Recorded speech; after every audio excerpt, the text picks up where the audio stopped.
예레미야 35장에서 보면은 요나답의 자손들의 어떤 아주 훌륭한 믿음에 대하여 우리에게 소개를 하고 있습니다. 다르게 말하면은 레갑 가문의 사람들입니다.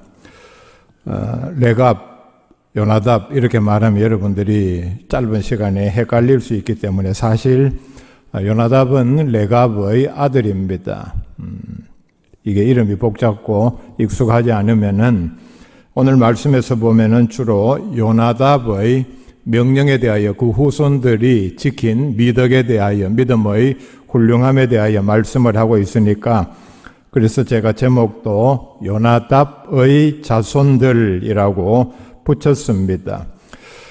하나님께서 보시기에 남유다 백성들이 얼마나 패역하고 하나님의 말씀에 불순종했는가를 지적하기 위해서 요나답의 자손들의 사례를 들어서 설명을 하고 있습니다. 이 말씀을 제대로 이해하기 위해서는 우리가 1절부터 살펴보는 것이 필요합니다. 1절에 보면은 유다의 요시야 왕의 아들 요야김 때 여호와께로부터 말씀이 예레미야에게 임하여 이르시되 말씀을 합니다. 아마 이때는 유다가 그의 죄 때문에 바벨론 침공으로 인해서 멸망하기 10년 전 아니면은 조금 더 시간이 있던 그런 때로 추측을 합니다. 남유다는 하나님의 말씀에 불순종하고 패역했습니다. 하나님께서 보시기에 이들의 죄는 더 이상 그냥 묵과할 수 없는 그 상황으로 떨어지고 있었습니다. 이들의 죄가 얼마나 심각했는지 우리가 앞에서부터 살펴볼 수 있기를 바랍니다. 예레미야 4장 22절에 예레미야의 한탄을 통해서 이들의 죄를 이렇게 지적을 합니다. 내 백성은 나를 알지 못하는 어리석은 자요 지각이 없는 미련한 자식이라. 악을 행하기에는 지각이 있으나 선을 행하기에는 무지하도다. 하나님의 한탄입니다. 5장 1절에 보면은 너희는 예루살렘 거리로 빨리 다니며 그 넓은 거리에서 찾아보고 알라. 너희가 만일 정의를 행하며 진리를 구하는 자를 한 사람이라도 찾으면 내가 이 성읍을 용서하리라. 하나님께서 보시기에 예루살렘 시내 전체에 하나님의 마음에 드는 바른 믿음을 가지고 정의와 공의를 행하는 사람이 한 사람도 없다. 이것이 하나님의 한탄입니다. 7장 24절 말씀부터 비슷한 말씀이 계속해서 나옵니다. 그들이 순종하지 아니하며 귀를 기울이지도 아니하고 자신들의 약한 마음에 깨워 완악한 대로 행하여 그 등을 내게로 돌리고 그 얼굴을 향하지 아니하였으며 25절에 너희 조상들의 애굽 땅에서 나온 날부터 오늘까지 내가 내 종 선지자들을 너희에게 보내되 끊임없이 보내었으나 너희가 나에게 순종하지 아니하며 귀를 기울이지 아니하고 목을 굳게 하며 너희 조상들보다 악을 행하였느니라. 참 하나님께서 보시기에 이스라엘 백성들의 특별히 유다 또 예루살렘 사람들의 죄가 돌이킬 수 없는 상태로 떨어지고 극히 타락하고 부패했다는 것을 지적을 하고 있습니다. 자, 이런 상황에서 하나님께서 예레미야 선지자를 통해서 어떤 말씀을 주셨는가? 35장 2절 말씀에 본격적으로 이렇게 시작을 합니다. 너는 레갑 사람들의 집에 가서 그들에게 말하고 그들을 여호와의 집 한방으로 데려다가 포도주를 마시게 하라 하시니라. 우리가 그 사건 내용을 잘 모르면은 참 하나님께서 도무지 이해할 수 없는 명령을 내리신다. 즉 레갑 사람들을 요나답의 자손들을 다 불러 모아서 예루살렘 시내에 있겠죠. 성전 안으로 데리고 들어가서 성전의 성소나 지성소가 아닌 성전에 여러 많은 방들이 있는데 그 한 방에 데려가서 그들에게 포도주를 먹여라. 요즘 말로 말하면은 시내 어떤 집단들이 있는데 그 후손 집안 식구들 다 데려다가 교회로 불러다가 모아서 이 예배실은 아니라 할지라도 뭐 1층에 방이 많이 있지 않습니까? 거기에다가 다 모아가지고 요즘 말로 말하면 목사인 네가 그들에게 술을 먹여라. 예레미야는 이 명령에 그대로 순종을 했습니다. 그래서 3절과 4절 말씀에 보면은 이들을 불러 모아서 3절 뒷부분에 보면은 레갑 사람들을 데리고 4절에 여호와의 집에 이르러 즉 성전에 데리고 들어가서 어느 방 안에 다 모아놓고서 자 5절에 내가 레갑 사람들의 후손들 앞에 포도주가 가득한 종지와 술잔을 놓고 마시라 권하매 요즘 우리가 하는 말로 이제 일단 교회 아닙니다. 목사님이 술을 이제 가득 상에다가 차려놓고서 술 한잔 하실래요? 이런 정도가 아니라 자 여기 술이 준비되었으니까 너희들은 이 술을 다 마셔라. 이렇게 권합니다. 그때에 6절에 보면은 요나답의 자손들은 이렇게 대답을 합니다. 그들이 이르되 우리는 포도주를 마시지 아니하겠노라. 레갑의 아들 우리 선조 요나답이 우리에게 명령하여 이르기를 너희와 너희 자손은 영원히 포도주를 마시지 말며 이 이유를 댑니다. 우리는 포도주를 마실 수 없다. 그 이유가 뭐냐?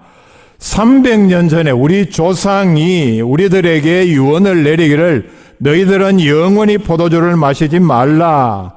계속해서 그 명령이 나옵니다. 7절에 보면 너희가 집도 짓지 말며 파종도 하지 말며 포도원을 소유하지도 말고 너희는 평생 동안 장막에 살아라. 그러니까 집이 아닌 텐트를 치고 그 안에 살아라.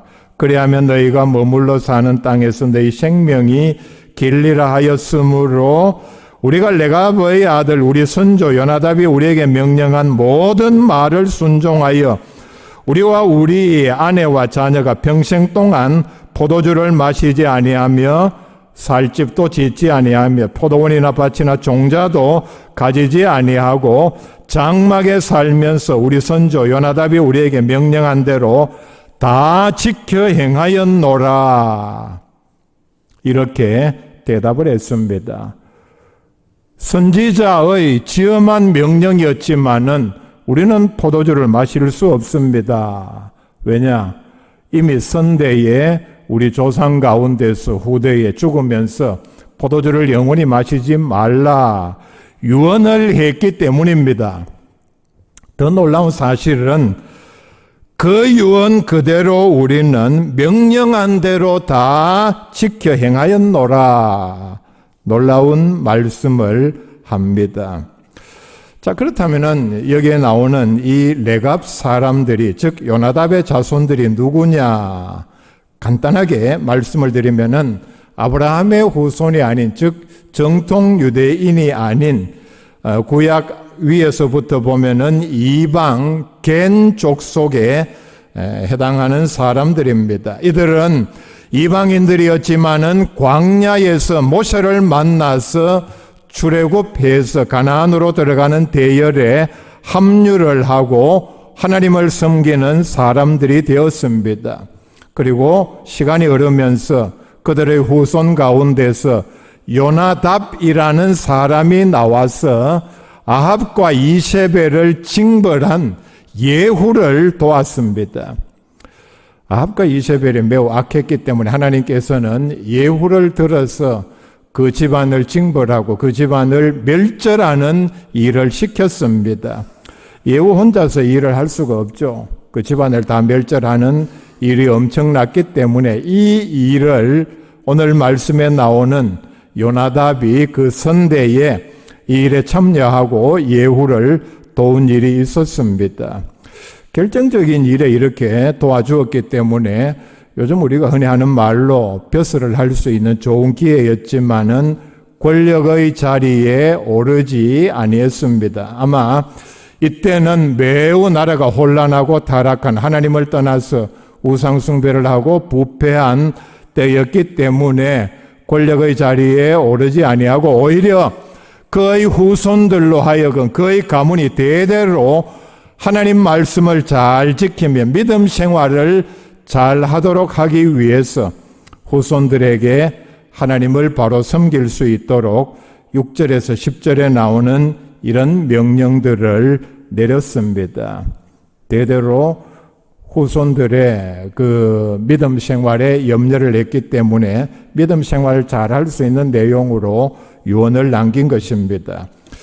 자, 그렇다면 구체적으로 이것이 믿음 생활과 어떻게 연결이 되는지 간단하게 한번 살펴보겠습니다. 요나단의 명령 가운데 첫째는 6절에 포도주를 영원히 마시지 말라 명령합니다.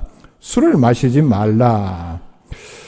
자, 오늘 우리도 참 유의해서 이 대목을 우리가 성경적으로 생각하고 실천해야 할 대목입니다. 술이 뭡니까? 여러분, 제일 먼저는 방탕의 상징입니다. 술만큼 인간의 방탕한 사고방식 생활을 대변하는 또 그렇게 타락하게 하는 물질이 있습니까? 에베소서 5장 18절에 술 취하지 말라. 이는 방탕한 것이니 오직 성령으로 충만함을 받으라. 말씀을 합니다. 술은 또 하나 게으름의 상징입니다. 술을 마시는 동안 여러분 술 마시는데 시간이 오래 걸리죠. 제가 그렇게 추측을 합니다. 얘기를 들으면은 저녁부터 앉아서 밥은 먹지 아니하고 술 마시기 시작해서 12시 넘어가는 경우도 흔하다고 합니다. 술 마시는 동안 그러니까 내일을 위한다면은 일찍 잠자리에 들고 쉬고 새로운 활력을 가지고 아침 일찍부터 새로운 삶을 시작해야 하는데 그 전날 자지 못하고 그렇게 술에 취해서 곤드레만드레 비몽사몽간에 있으면은 이거보다 더 게으른 일이 어디에 있습니까? 취한 상태도 게으른 상태요. 만약에 술을 많이 마셔 성경은 분명히 말씀을 합니다. 술의 뜨거움으로 인하여 병이 나며 결국은 술을 많이 마시면 병이 나게 되어 있습니다. 치료받느라고 입원해 있느라고 일을 하지 못해서 정말 게으른 상태가 최하위로 떨어집니다. 술을 생각하는 것 자체가 게으른 상태입니다. 일을 하면서 거기에 집중을 하고 온 마음을 쏟아야 하는데 술 마셔야지. 누구하고 술 마시면은 술 맛이 그렇게 좋고 이런 거 생각하면은 벌써 그 정신 상태가 일을 하는 현장에 있지만은 제대로 집중이 되겠습니까? 마태복음 24장 49절에 악하고 게으른 종들의 대표적인 생활 형태의 하나가 동료들을 때리며 주인이 없을 때에 술 친구들과 더불어 먹고 마시면은 뒤에 엄한 심판을 받는다. 분명히 경고를 하고 있습니다. 그 다음에 또 하나, 술은 음란의 상징입니다. 성경의 시대로 돌아가면은 특별히 구약의 때에 그리고 신약이 기록된 때에 우상 숭배의 자리에서 술을 함께 나누어 마시고 음란 행위로 이어졌습니다. 창세기 19장에 보면은 소돔과 고모라가 멸망한 다음에 롯은 두 딸과 함께 산으로 올라가서 거기 있는 굴에서 거주를 했습니다. 두 딸이 어떻게 했습니까? 우리가 이렇게 하다가는 후손을 보지 못한다. 그러니까 우리 가운데 있는 유일한 남자인 아버지에게 술을 먹여서 취하게 하고 차례대로 돌아가면서 동침을 하고 그렇게 해서 아이를 낳자. 이런 괴략에 롯은 자신도 모르게 술에 취했기 때문에 그런 엄청난 잘못을 저지르고 말았습니다. 음란을 부추기는 매개체가 바로 술입니다. 술은 또 하나 판단력을 흐리게 합니다. 이스라엘이 멸망하기 전에 공통적으로 보면은 북이스라엘이나 남유다에서 사람들은 선지자들의 말이 듣기 싫다는 이유로 예언의 말씀을 전하지 못하게 하기 위해서 강제로 술을 마시게 했습니다. 무슨 뜻입니까? 선지자도 술을 마시면은 하나님의 말씀을 온전하게 전하지 못한다는 얘기입니다. 상상이나 할 수 있습니까? 목사가 혀 꼬부라진 소리로, 참 상상도 하기 어려운 일입니다. 아무리 내용이 좋아도 여러분 그 말을 듣는 사람들이 어떻게 생각을 하겠습니까? 노아의 경우는 우리에게 중요한 교훈을 줍니다. 노아는 의인이요 당대의 완전한 자였지만은 포도주를 마시고 취하자 벌거벗었습니다. 여기까지는 좋습니다. 방 안에서 혼자 벌거벗은 게 뭐 문제가 되겠습니까? 그런데 뒤에 보면은 아들 가운데 하나가 이 사실을 보고 밖에 나가서 형제들에게 알렸고 그 사실을 안 노아는 급기야 나중에 아들을 저주하는 그런 엄청난 잘못을 저지르고 말았습니다. 술은 또 하나 낭비의 대표적인 경우입니다. 술값 비싸죠. 우리가 살아가는 데 있어서 술값으로 돈을 지불할 여유가 있습니까? 그럴 필요가 있습니까? 술값이 얼마이든 간에 술값을 얼마를 내가 지불했다, 그것으로 끝나는 게 아닙니다. 돈이 더 들죠. 그 뒤에 엄청난 돈이 계속해서 더 들어갑니다. 이렇게 말하면 목사님 술값 들면 뒤에 뭐 안주값 들지 않습니까? 제가 그걸 말하는 게 아닙니다. 결국은 많이 마시면은 나중에 치료비가 들어가고 사고가 나면은 거기에 수습하는 비용, 엄청난 비용이 듭니다. 처음에 시작할 때는 뭐 우리 돈으로 몇천 원, 몇만 원 이렇게 들어가는 것 같지만은 뒤에는 감당할 수 없을 정도로 많은 비용, 시간까지 사람의 엄청난 그런 정신력까지도 빼앗아 가버리고 맙니다. 외경에 보면은 가난한 사람이 술을 마시는 것은 부자 되기를 포기한 것이라 우리에게 경고를 하고 있습니다. 두 번째 유언으로 남긴 내용이 7절에 나옵니다. 너희가 집도 짓지 말며 파종도 하지 말며 포도원을 소유하지도 말고 너희는 평생 동안 장막에 살아라. 그리하면 너희가 머물러 사는 땅에서 너희 생명이 길리라 하였으므로 우리에게 이런 유언을 남겼습니다. 말을 합니다. 집 짓지 말고 한 곳에 정착하지 말고 집이라는 그런 돈이 많이 드는 그런 시설에 한꺼번에 돈을 많이 투자하지 말고 땅에 아니면은 파종을 해서 한 곳에 정착해서 무엇을 얻으려고 하는, 즉 땅이라든지 재물에 탐욕을 갖지 말라. 아마 이 당시에는 땅을 가지고 있으면은 빼앗으려는 사람과 지키려는 이런 사이에서 엄청난 싸움이 일어나고 피해도 컸을 것입니다. 세 번째는 장막에 살아라 명령을 했습니다. 아브라함, 이삭, 야곱이 정착하지 아니하고 장막에서 살았습니다.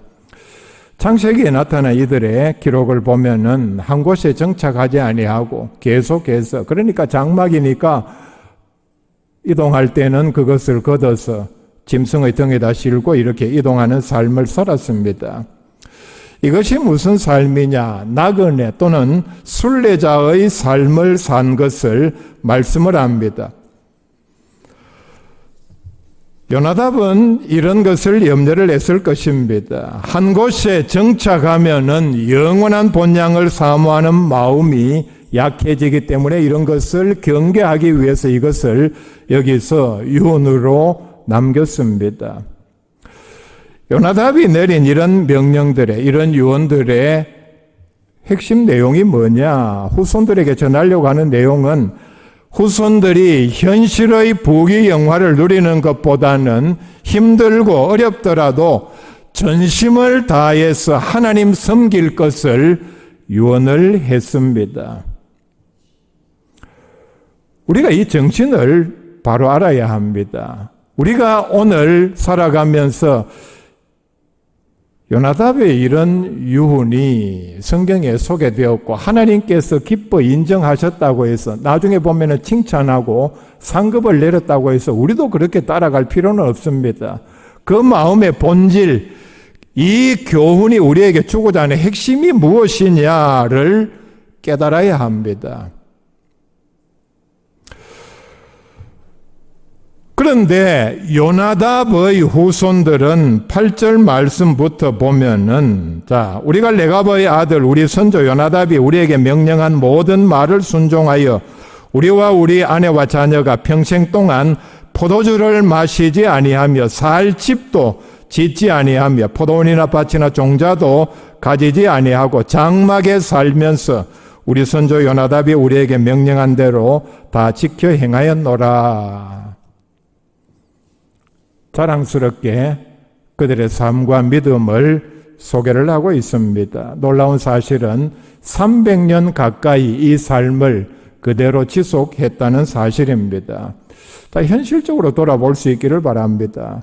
300년 전에 어느 조상이 후손들에게 죽으면서 너희들은 이렇게 살아라, 이렇게 믿음 생활하라, 포도주를 절대로 마시지 말고, 뭐 이런저런 오늘 나오는 이런 명령을 내렸을 때에 가령 오늘 이 시점까지 300년 동안 그 후손들이 한 사람도 예외 없이, 한 조항도 예외 없이 다 지키고 선지자 앞에 자랑스럽게 우리가 이런 모든 명령들을 다 지켰습니다.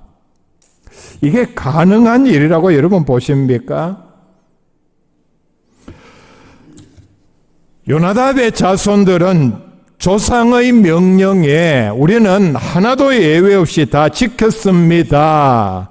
이 말씀과 더불어서 뒤에 오늘 제가 본문으로 읽어드린 이제 그것과 대비시켜서 하나님의 한탄이 나오고 있습니다. 14절과 16절에 같은 말씀을 반복을 합니다. 14절 말씀에 보면은 하나님의 말씀입니다. 레갑의 아들 요나답이 그의 자손에게 포도주를 마시지 말라 한 그 명령은 실행되도다. 그들은 그 선조의 명령을 순종하여 오늘까지 마시지 아니하거늘 내가 너희에게 말하고 끊임없이 말하여도 내게는 순종하지 아니하도다. 요나답의 자손들은 원래 이방인들이었다 그랬죠. 그런데 이방인들이었음에도 불구하고 이들의 후손들은 과거 죽은 조상이 한 번 내린 명령에 그 가운에 마치 그거를 철저히 지켰다. 사실 따지고 보면은 요나답은 죽었기 때문에 눈에 보이지도 않고 후손들에게 어떤 사람이 있어서 집에 어른이 있어서 감시하는 사람 없어도 후손 모두가 철저하게 잘 지켰습니다. 그래서 하나님께서는 요나답 자손들의 순종과 충성을 인정하고 칭찬하셨습니다. 하나님의 이 칭찬의 내용이 뭡니까? 예루살렘 모든 사람들이 다 패역하고 불순종하고 우상숭배를 하고 타락했음에도 불구하고 예루살렘에 이런 믿음을 가진 사람들이 있다. 이런 사람들을 예루살렘 거리에 나가서 소개를 하라, 자랑을 하라. 말씀을 하고 이어서 하나님의 한탄과 책망이 15절에 나옵니다. 요나답 후손들의 믿음과 삶, 그러니까 300년 동안 정죄를 지킨 것과 대비해서, 그러니까 그들이 이방 족속이었음에도 불구하고 그들의 믿음과 그 다음에 아브라함의 후손이라고 하면서 예루살렘 백성들이 지금 어떤 불순종과 패역을 보이고 있는가와 대비해서 한번 생각해 볼 수 있기를 바랍니다. 15절에 내가 내 종 모든 선지자를 너희에게 보내고 끊임없이 보내며 이르기를 너희는 이제 각기 악한 길에서 돌이켜 행위를 고치고 다른 신을 따라 그를 섬기지 말라. 그리하면 너희는 내가 너희와 너희 선조에게 준 이 땅에 살리라 하여도 너희가 귀를 기울이지 아니하며 내게 순종하지 아니하였느니라. 참 이스라엘 그 남유다 백성들 가운데서 정말 보잘것없는 요나답의 후손들도 이렇게 철저히, 그러니까 하나님의 말씀이죠. 큰 틀에서 보면은 믿음을 지키기 위해서 선조의 명령을 잘 지켰는데 너희들은 아브라함의 후손이라고 하면서 하나님의 말씀을 누구보다도 잘 안다고 하면서 지금까지 한 행동들이 뭐냐는 책망입니다. 하나님의 명령은 요나답의 유언과는 비교도 되지 않는 반드시 지켜야 할 명령입니다. 왜 그렇습니까? 하나님은 우리의 생사화복을 주장하시고 영원한 복락과 형벌을 심판하시는 분입니다.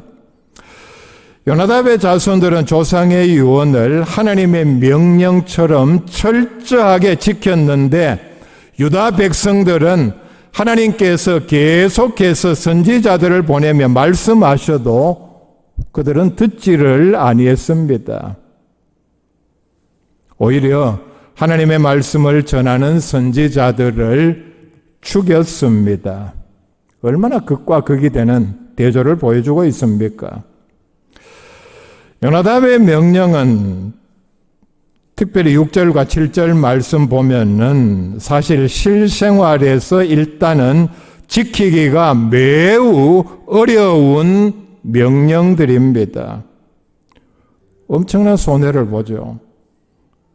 땅도 사지 말고 집도 짓지 말고 파종도 하지 말고 밭도 가지지 말고 어떤 재산도 가지지 말고 광야에서 텐트를 치고 살면서 짐승을 따라서 이동하는 삶을 살라. 사실 이 명령을 철저히 지키는 데는 어떤 득도 유익도 없는 그런 명령입니다. 손해밖에 보지 않는 그런 명령입니다. 그럼에도 철저히 지켰습니다. 그런데 그에 반해서 하나님의 명령은 매우 쉽고 단순했습니다. 15절 말씀 중간에 나오는 하나님의 명령입니다. 너희는 이제 각기 악한 길에서 돌이켜 행위를 고치고 다른 신을 따라 그를 섬기지 말라. 하나님만 섬겨라는 명령입니다. 그러면은 너희는 내가 너희와 너희 선조에게 준 이 땅에서 살리라. 하나님의 명령은 요나답의 명령에 비하면은 하나님을 기쁘시게 하고 복을 받는 지름길이요 지키기도 매우 쉬운 명령임에도 그들은 지키지를 아니했습니다. 하나님께서는 하나님의 명령에 이렇게 순종해야 한다는 것을 설명하기 위해서 요나답의 자손들의 사례를 들어서 말씀을 합니다. 결국은 하나님께서는 17절에 나오는 심판을 예언을 했습니다. 17절에 그러므로 만군의 여호와 이스라엘의 하나님께서 이와 같이 말씀하시니라. 보라, 내가 유다와 예루살렘의 모든 주민에 내가 그들에게 대하여 선포한 모든 재앙을 내리리니 이는 내가 그들에게 말하여도 듣지 아니하며 불러도 대답하지 아니함이니라 하셨다 하라. 앞으로 엄청난 징계가 내릴 것인데 징계를 받는 이유는 너희들이 내 말을 업신여기고 듣기 지겨워하고 명령을 거절했기 때문이라. 분명히 너는 이 사실을 알려라. 명령을 합니다. 그리고 뒤에 보면은 그대로 이루어졌습니다.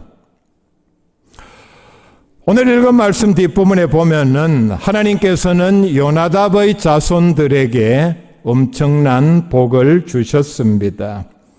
18절 말씀에 예레미야가 레갑 사람의 가문에게 이르되 만군의 여호와 이스라엘을 하나님께서 이와 같이 말씀하시기를 너희가 너희 선조 요나답의 명령을 순종하여 그의 모든 규율을 지키며 그가 너희에게 명령한 것을 행하였도다. 그러므로 만군의 여호와 이스라엘의 하나님께서 이와 같이 말씀하시니라.